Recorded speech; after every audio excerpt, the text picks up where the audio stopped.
सामान्य गृहमन्त्रीज्यू, तपाईँले दोस्रो पटक शपथ ग्रहण लिँदाखेरि म अब मेरो पहिलो निर्णय भनेको राजदरबार हत्याकाण्डको छानबिन गर्छु भन्नुभएको थियो होइन।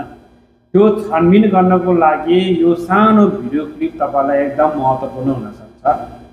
यो भिडियोलाई जति सक्दो तपाईँले मनन गरेर हेर्नुहोला।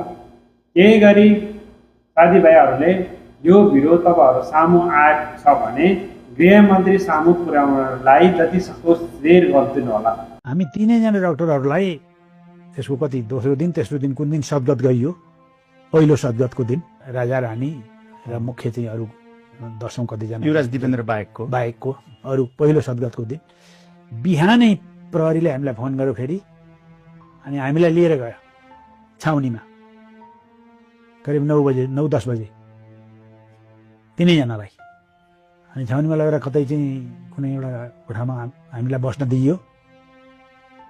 हामीलाई के भनियो भने त्यहाँ चाहिँ पोस्टमार्टम गर्नुपर्ने भन्ने कारण देखाइयो। अनि हो गर्नुपर्छ, अब उहाँहरूको माथि लाने कुरो भएन, त्यही तपाईँहरू गएर गरिदिने भनेर हाम्रा हेल्परहरूसहित हामीलाई रेडी राख्यो।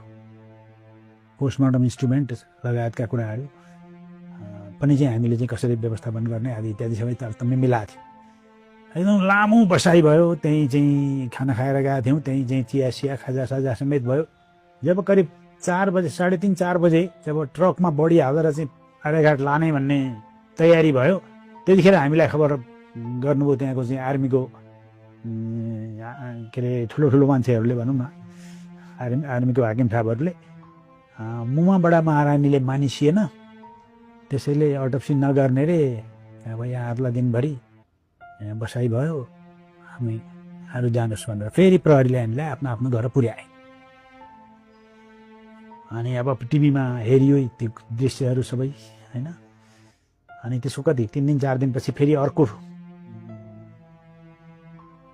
दिन आयो। फेरि त्यसै गरी बिहानै खबर आयो। त्यतिखेर त राजा घोषित भइसक्नु भएको थियो। दिपेन्द्रको चाहिँ 22 गते बिहान त्यही 3:45 बजे निधन भयो भन्ने आयो। अब त्यही दिन निधन भयो भन्ने आयो। अब त्यो दिन चाहिँ फेरि 8:30 बजेतिर प्रहरीले हामीलाई जसरी अघिल्लो दिन पहिले लगाएको थियो त्यसै गरी लिएर गयो। त्यसरी लिएर जाँदाखेरि उहीँसम्म गाडीमा लान पनि सकेन, किनभने छाउनी वर म्युजियमभन्दा वरदेखि यति ठुलो मान्छेको भिड थियो। त्यो भिडबाट हामीलाई चाहिँ पुलिसले चाहिँ स्कटिङ गर्दै लिएर गयो। अनि भिडबाट कराएको म सुन्छु कि डाक्टरहरू पोस्टमार्टम गर्न सब राम्रोसँग हेर, दुधको दुध पानीको पानी छुट्याऊ, जस्ता चाहिँ हामीलाई चाहिँ त्यहाँबाट चाहिँ भिडबाट आवाजहरू चाहिँ मेरो कानमा अहिले पनि गुन्जिरहेको छ। अनि त्यो भिडले त्यसरी चाहिँ हामीलाई खै गरेको थियो भनौँ न।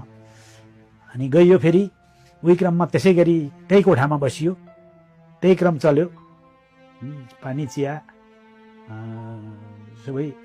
अनि त्यही समय करिब फेरि 3 बजेको हाराहारी होला, फेरि पनि त्यही खबर गर्नुभयो आर्मीको हाकिम साहबहरूले कि मुमाबडा महारानीले पोस्टमार्टम जाँच गर्न मानिसिएन, त्यसैले यहाँहरू फेरि घर जानु होला।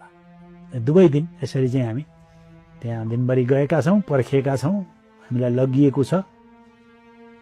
तर हामीले काम चाहिँ अब्जर्भ गर्न, त्यो मतलब डेड बडीहरूको छेउमा जाने, अवलोकन गर्ने अथवा जाँच गर्ने भन्ने कुनै कुरो भएन।